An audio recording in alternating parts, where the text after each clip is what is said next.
guys, this is Miss Sheely. These are your first notes of Chapter 6, which is Digestion and Absorption. I need to apologize for giving these notes in these circumstances. I'm in the middle of study hall, so there may be interruptions.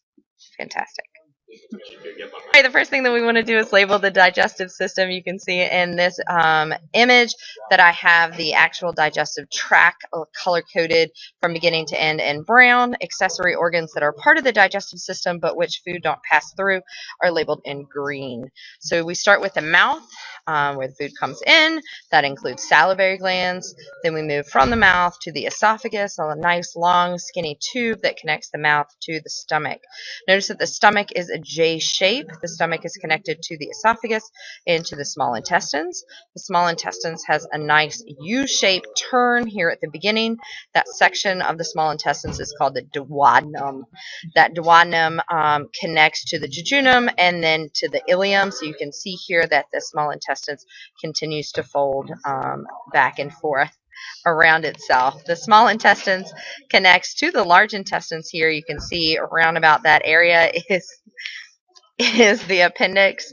The large intestines has a wider diameter than the small intestines, which is how it gets its name. You have the ascending colon, then the transverse, and then the descending. The descending connects to the rectum, and then the rectum is where the excrement is stored until the anal sphincter or anus releases that. All right, so let's talk about what each does. All right, so in the mouth, you have your mechanical digestion, which is chewing. You have saliva that's released to moisten the food and turn it into a bolus, which allows for easier swallowing and movement through the system. You also have an enzyme called salivary amylase, which is released by the salivary glands, and that starts the chemical digestion of starch. So you move from the mouth into the esophagus. That bolus moves and allows the food to move easier through the esophagus, but you also have a wave of muscle contractions that is called peristalsis that pushes the bolus from the mouth into the stomach. Once the food gets to the stomach has muscular contractions that continue the mechanical digestion of the food. There are acids that are released, and those acids' purpose is to kill the bacteria in your food. You also have an enzyme, a protease enzyme, a protein enzyme called pepsin, and that pepsin is going to begin the digestion of protein. So far we just have salivary amylase that's digesting starch, and pepsin that is digesting proteins. The food is going to move from your stomach into the duodenum, into the beginning of your small intestines. You have a lot going on in this duodenum section, in this little U-shaped turn. You have bile from the liver and the gallbladder that is released into the duodenum. That bile is going to neutralize the acid that was released by the stomach, but it's also going to emulsify the fats for digestion and hydrolysis. You also have pancreatic enzymes such as amylase and lipase that are going to continue the digestion of carbohydrates and start the digestion of fat. And also trypsin, which is another protease, is going to continue our protein digestion and get those proteins down to amino acids. The food, the bolus, is going to continue to move through peristalsis, through the small intestines. So we're going to move from the duodenum to the jejunum, and then from the jejunum to the ileum. The chemical digestion will continue in both the duodenum and the jejunum. When we get to the ileum, that's really where most of the absorption happens. So those nutrients that have been digested way down to their monomer form are going to be able to be absorbed through the small intestines and into the blood system via a part of the small intestines called the villi. And we'll get to how that happens in a little bit more. After the ileum, anything that's left is going to go through the large intestines. This is where your body reclaims the water and returns that water to the blood system, and that leaves a semi-solid feces. The semi-solid feces moves through the large intestines until it is stored in the rectum. Once the feces gets to the rectum and is stored there, eventually it will be egested, not excreted. It will be egested. That feces is going to contain not just your undigested food, but also any dead cells and other waste from your body, and that is forced out of the anus via the sphincter. All right, let's talk about the pancreas. So the pancreas is made of gland tissue. It is a gland. It's made of two different types of gland tissue. One that secretes hormones. It secretes two hormones, one insulin and one glucagon. These two hormones are necessary for regulation of your blood sugar. The other part of the gland tissue is responsible for making and secreting digestive enzymes such as amylase, lipases, and proteases. And we'll get into the specific ones in a little bit. Here you have a picture of the stomach and the small intestines, and you can see your pancreas. You can see clearly here how it's kind of a leaf shape, and how it gets that leaf shape. The digestive enzymes that are made in the pancreatic gland are actually made within the cells of the gland, and they're made in the rough endoplasmic reticulum of those cells. They're then, because they're going to be excreted from the pancreas, they're moved from the rough endoplasmic reticulum to the Golgi to be processed, and then finally excreted by the pancreas by exocytosis. They do not move by any type of diffusion. They move by exocytosis. The ducts that release or excrete these enzymes merge with larger ducts and even larger ducts until we finally get the pancreatic duct, which runs along the length of the pancreas, and you can see that clearly here in our image. This pancreatic duct connects to the duodenum in that U-shape area of the duodenum. Interesting side note, you actually release approximately a liter of juice through this duct every day. So this tiny little organ releases a liter of juice a day. All right, so histology of the small intestines. This is a wonderful blown up micrograph image from an electron microscope of the small intestines. It is important for you to understand the main 4 layers of the small intestines. So we're going to start at the outside. So imagine that this is the outside. Remember, the small intestines is a tube. So you would circle around. Okay, so this is the outside of your tube. This is the inside of your tube. And then where these white pockets are would be the lumen or empty space within the tube. Okay, so your outermost layer of the small intestines is called the serosa. This is a smooth membrane, and it consists of a very tiny thin layer of cells. And these cells secrete fluid, and there's also a thin layer of connective tissue. From the serosa, we move to the muscularis. This is a much larger area and actually comprises of 2 different muscle layers. You have a longitudinal muscle layer and then a circular muscle layer. And these 2 layers are responsible for the movement of the food through the small intestines via peristalsis. So you need both those directions, the circular and the longitudinal. All right, above the muscularis, moving inward, remember we're moving towards the lumen, you have the submucosa. This is a very irregular area, so it's typically very easy to determine on a micrograph image, and it is of both connective tissue and loose tissue that support the mucosa, which is the next section, but it also forms the bulk underneath of the smooth muscle. So it's related to that smooth muscle as well. And then finally, you have the mucosa. The mucosa consists of everything just inward of the submucosa. This is the innermost tissue layer. This has a mucous membrane, and this secretes digestive enzymes and hormones. So the small intestines also secretes its own membranes. You also have these little protrusions. These protrusions are called villi, and these villi are part of the mucosa.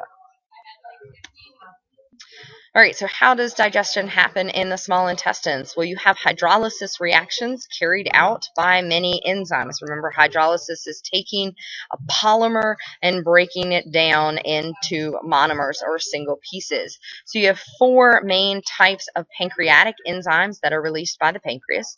You have amylase. Amylase takes starch and breaks it down to maltose. Lipase takes triglycerides and breaks them into either fatty acids and glycerol or fatty acids and monoglycerides. Phospholipase takes your phospholipids and breaks them down into fatty acids, glycerol, and phosphates. And then your protease takes your proteins and polypeptides and breaks it down into shorter peptides. Protease, in this case, is not breaking the proteins down to the amino acid level. So those are all the pancreatic enzymes that are released into the duodenum. But then you also have small intestinal enzymes that are released by both the duodenum and the jejunum. And you have 6 of those. You have nucleases. Nucleases take the DNA and RNA from your food sources, from your cells, and break them into nucleotides. You have maltase that breaks maltose into glucose. You have lactase that breaks your lactose into glucose and galactose. You have sucrase that breaks your sucrose into glucose and fructose. You have exopeptidases, which breaks the peptides that were broken down by the proteases into dipeptides. And then you have a dipeptidase that breaks your dipeptides into amino acids. So a lot of these we've actually learned about these enzymes before. If you think back to, I think it was about October when we talked about those, hopefully they are still in your brain. All right, interesting information about the small intestines. The average length of the small intestines in a human adult male is 6.9 meters, which is 22 feet and 6 inches. But the adult female is about 7.1 meters. So females have a slightly longer small intestines than men do. Because of the great length of both of these, it takes hours for your food to pass through. Some of our food, though, is not digested, and this is because humans cannot make all the enzymes necessary. For example, we do not break down cellulose because we do not make the enzyme that is necessary to break down cellulose. Because we don't digest it, it actually becomes the main part of our dietary fiber. All right, so this little icon here is a link to a YouTube video showing some digestion of the small intestines. I cannot show you this because I am making this at school and don't have access to YouTube on my personal laptop, but check that out when you download PowerPoint. That's so silly.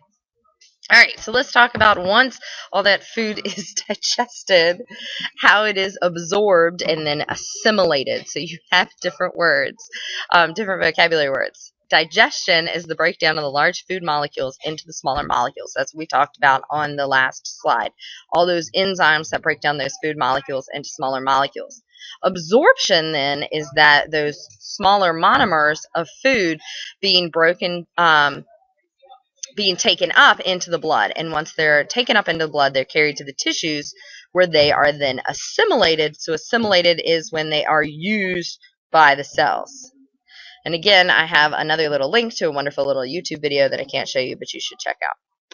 All right, so let's talk about the structure of the villi and how that absorption happens so that we can assimilate the molecules.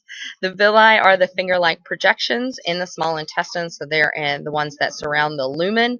That's where all of the absorption happens from digestion. You have a large number of these, and you want a large number of these because they create a huge surface area. And that surface area is important for increasing the amount of food to be digested. So here you have some villi. You have all of that from the serosa into the mucosa, you can see here, and then the villi. So you actually have a single layer of epithelial cells along, and you can see that in this picture. That's the yellow square looking things. Those are your cells. This is really important because it allows for a very short diffusion path. So this makes the diffusion of these monomers faster and more efficient. You have a rich blood supply. You can see in this illustration as well all of those vessels. This is important because it helps maintain a concentration gradient down which the nutrients can diffuse. Remember, diffusion, a simple diffusion, does not require any helper, and you definitely need that high to low concentration. So because we have a rich blood supply, that's going to be lots of supply for those monomers to be taken away and put in the blood supply. So you will have that low concentration for more to be absorbed. You also have lymph vessels. So that's what this large thing is in the middle. So this lymph vessel is actually called a lacteal, and these are very close to the surface, and that's where your lipids are absorbed. So lipids do not go into the blood system. They're absorbed instead by the lacteal. All right, so there's 2 different types of absorption. We're going to talk about fatty acid absorption and then glucose absorption. There's 2 different paths. This is a wonderful figure from your book. We're going to start with our fatty acids. So that's this section here. All right, so fatty acids are absorbed into the villus epithelial cells by diffusion. There are some also that are absorbed by facilitated diffusion because we do have some fatty acid transporters, but not all are facilitated diffusion. But we're still going from a high to a low concentration. Those fatty acids are then going to combine with monoglycerides to make triglycerides. So yes, it's kind of annoying that we had to break them down to fatty acids and monoglycerides, but that's because we needed to be able to get them to diffuse. But once they're diffused, we put them back together so they don't accidentally diffuse back into the lumen. Our triglycerides then coalesce with cholesterol to form droplets. So our cholesterol forms a droplet, surrounds our triglycerides. These droplets are then coated with phospholipids and proteins, and this allows the lipoproteins, phospholipids, proteins, and triglycerides, to be released through exocytosis, and you can see some exocytosis here, into the lacteal, where they will then go into the lymphatic system. All right, glucose absorption. So glucose is a problem because it's polar. Oh my gosh, we can't do diffusion. So what do we do now? Well, now we need to use active transport to go from a low concentration to a high concentration. So we're going to use a pump called a sodium-potassium pump. This sodium-potassium pump pumps sodium ions by active transport, so from a low concentration to a high concentration. So the sodium goes from the cytoplasm to the interstitial space, so in the cell. But the potassium goes from the interstitial space to the cytoplasm. So why do we do this? Well, we're doing this to create a low concentration of sodium ions inside the cell. So we want this low area of sodium here. Why do we need that? Well, the transporter protein that we use to transport glucose from the lumen of the small intestines to the villus is a sodium glucose transporter protein, and it's going to transfer one sodium ion and one glucose molecule, okay, from the cytoplasm of the interstitial cells, okay. Remember that this is a passive diffusion, but we had to use energy to get here, so from the active transport of the sodium-potassium pump. So now these glucose channels allow the glucose to move by facilitated diffusion from the interstitial space into the blood capillaries. Super complicated. All right, so that's actually the end for digestion and absorption. Thank you.